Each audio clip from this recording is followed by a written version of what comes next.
Mr. Javaheri. You spoke about the code of laws and following the laws in ways that, like you likened it to traffic laws. I feel, in my experience in Japan, Japanese are very good at that concept of freedom by following laws and following a code of conduct. You also spoke, though, about the main law, law of love. And I feel maybe where the average Japanese outlook and where the Baha'i laws differ is that concept of love, it being based in love. Do you have any extra thoughts on how we can help nourish this concept of love in the way we follow these laws, and how we could encourage this concept in Japan? Sure. I would say that if you go to the Baha'i writing and search that concept is stated in different ways, and it's in many, many different occasions in the writing. So study of those writings will help us understand better. But the analogy that comes to my mind is again the analogy of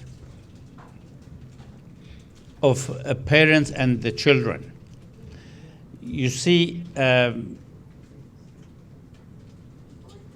if you think about what does a parent do from the time when the child is born until they are adults, no matter what they do, even if what they do is not liked by the child, it's really out of love of the parents for children.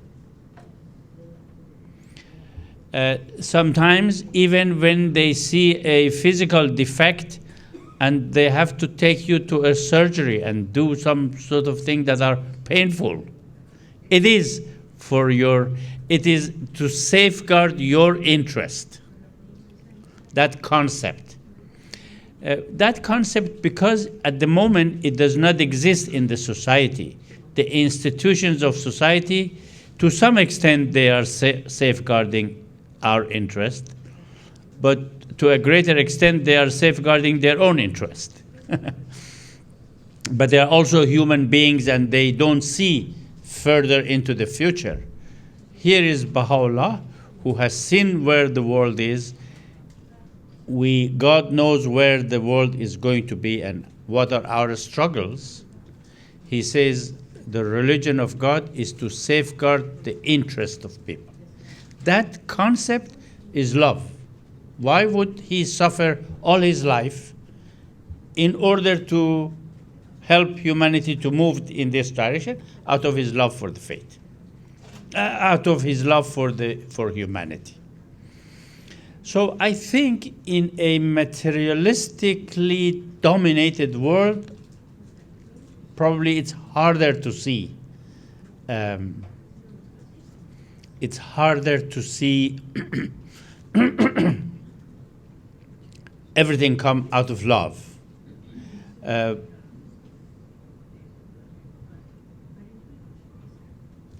I'm just thinking, nothing else clearly come to my mind other than the parents and the child. But I bet it would be nice. I believe, learning from Abdul Baha and Baha'u'llah's examples, I think looking for analogies to help people understand. Analogies that will make sense in the Japanese culture, that you do all sorts of things for your loved ones out of your love, even if the person doesn't appreciate it.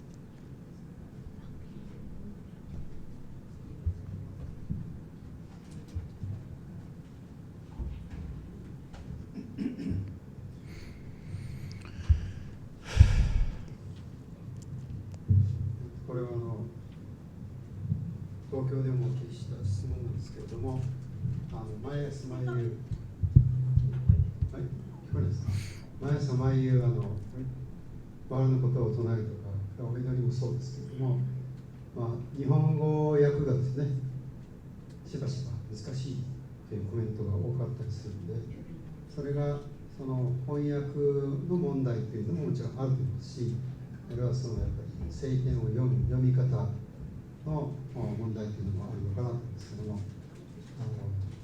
特にアフリカで仕事をされていたんですね。アフリカの言語での翻訳とかバハリの翻訳の経験というか、それを支援する経験もおありだったと聞いてますので、ちょっとエピソードとかお聞きして、いかにその土地の言語に翻訳としてそれが土地の人たちがその読みたくなるような、暗記してしまいたくなるような言葉にしていくこと、そういうことについて、経験をシェアしていただければと思います。Very good. Thank you.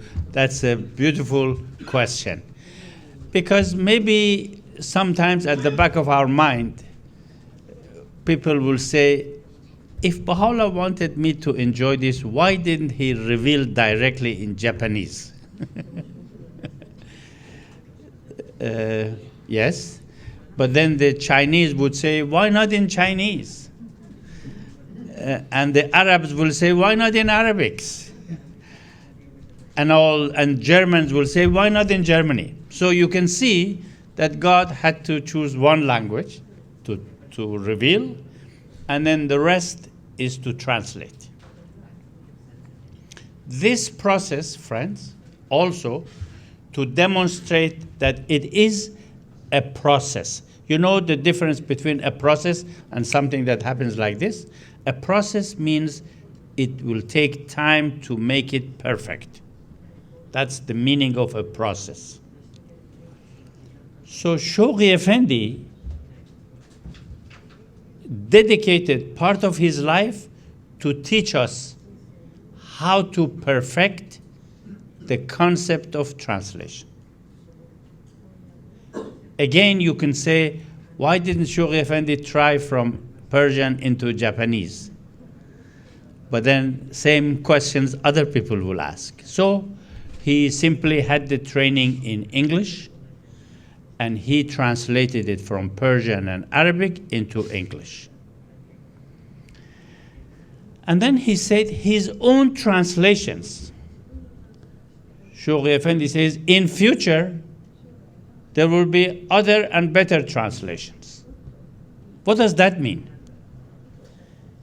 Even though we know what he has done is perfect, and 100 years into it, it sounds great, but he is trying to give us the concept that translation is something you do your best, but then you perfect it, you improve it. If you look at the initial English translations of the writings of Abdul Baha before Shoghi Effendi, when he was in the United States, you find that it's not as good as Shoghi Effendi's. But gradually, the English-speaking people began to learn from Shoghi Effendi and improve it. Today, the Universal House of Justice is in charge of English translation, but the way it is, they have built a structure that by the time something comes for the attention of the Universal House of Justice, there is a group of as many as 40, 50 people to work on it. Then it comes to a group of 7 to 10 people to look at it. Then it comes to 3 people to look at it. And then it comes to the House of Justice. All this to say that at every level, some effort goes into making it better. Japan, translation into Japanese, is a very, very important part of making Japan to ablaze, to shine, because it will be the words of God that will turn Japan ablaze eventually. And the quality of that is important. But you will never, never get the best Japanese translations like this. You'll have to start with what you can. But then you have to think of a structure, a method, an approach to make it better. And this process cannot be while everyone who is interested can contribute to it, but in charge of this process can only be the institutions of the faith. I cannot, no matter who I am and how rich I am in Japanese language, I cannot say what I translate is the best. Because Abdul Baha himself, think about it, Abdul Baha said for a good translation, there must be at least 4 people consulting. Right from the beginning, he laid the foundation. Because, and then who decides who should consult? Of course, are the institutions of the faith.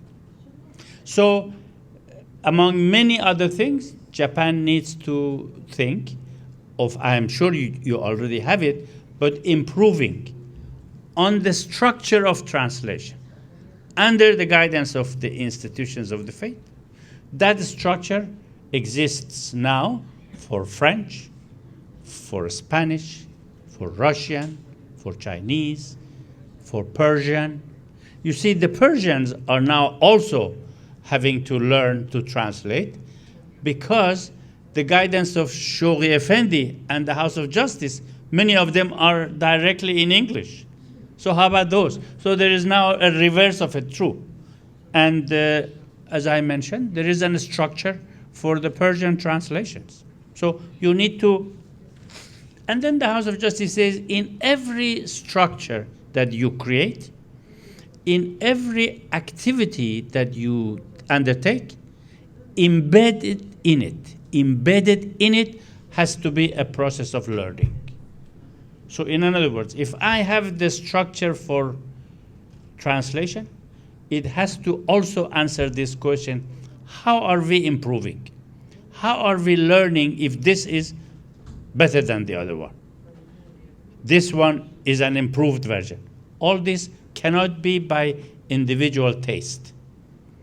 It cannot be that because I am a professor in this university and this is my title, I know better. Yes, you could definitely improve and you can contribute, but the structure has to be under the guidance of the institutions.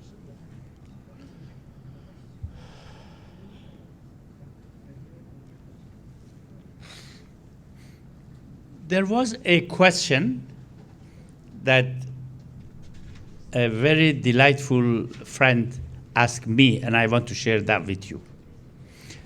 She said,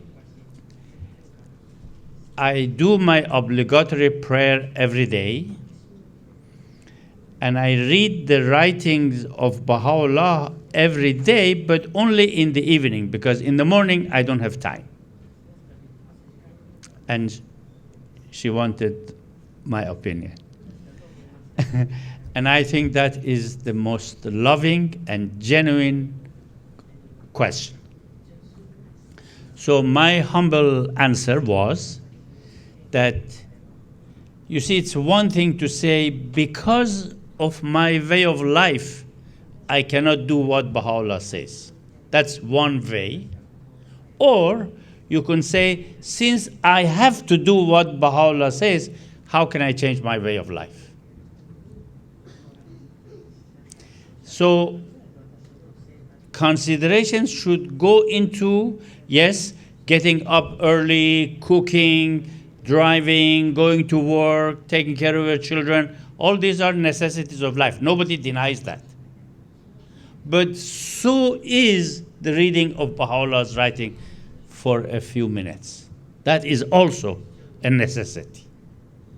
Except that if you don't eat, your body will suffer. If your child is late for the school, you will pay the consequences. Whatever else you do, if you don't do it properly, something will happen to you. If you don't read the writings of Baha'u'llah, something does happen to us, but we don't notice it right away. So we seem to make it easier for us not to do it. So the answer is to learn that Baha'u'llah wants, you see, that is where that balance comes in that we were talking about yesterday. Right from the beginning, I begin to maintain a balance. I have to do this. So, and then what she comes up with as a solution may be different from the way I will come up with as a solution. So each one of us will have to find a solution.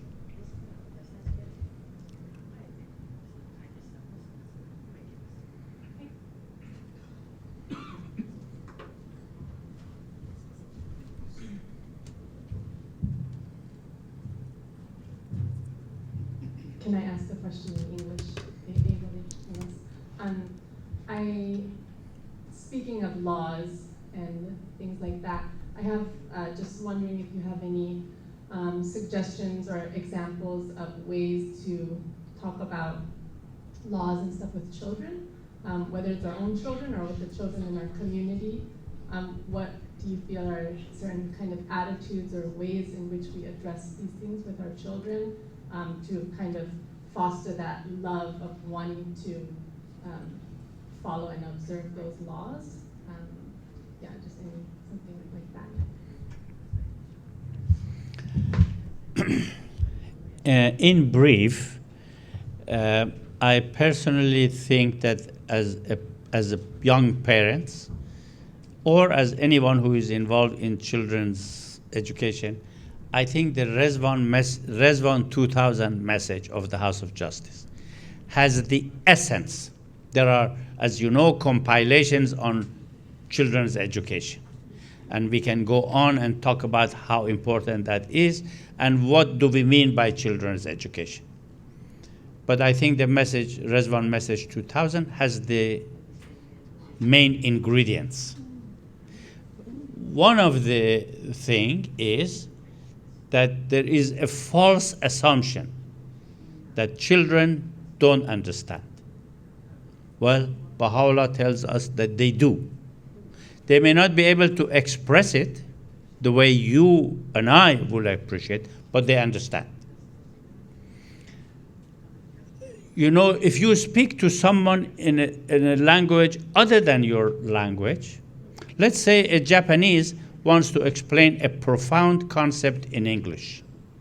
The English may be in such a way that the English-speaking person may begin to think that, oh, he doesn't understand or she doesn't understand. That's not the case. It's the power of expression. Same thing applies to the rest of the world. So power of expression is something very important, that if the children don't have it, don't assume they don't understand. And it is for this reason that in the junior youth program, emphasis is on assisting the children to have the power of expression. So that's one, communications. Secondly, there is an assumption, and the media and the society pushes us to believe that children do not like discipline. That is clearly not true, and actually they enjoy discipline. But then sometimes we confuse or mix discipline with punishment. And that is where the confusion comes in. For discipline, you don't have to be unkind. For discipline, we don't have to create an atmosphere as if they don't understand. And all the rest of it, you know? Yeah. So that's another.